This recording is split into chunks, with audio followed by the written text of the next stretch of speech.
Hi friends, I am Ankit and today I will show you how to unblock someone on Facebook.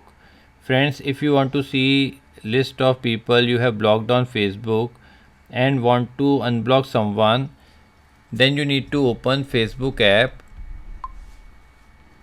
Now here you need to press on three lines. Now press on settings and privacy. Now press on settings. Now here scroll it little down. Under audience and visibility you will find blocking.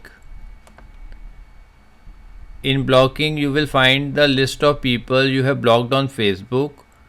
So if you want to unblock someone from this list, in my case I have blocked only one person, so it is showing only one person.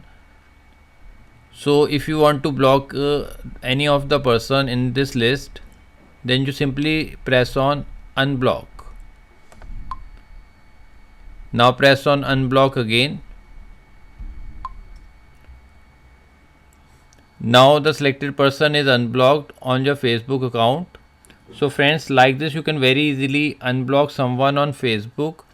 I hope you find this video useful.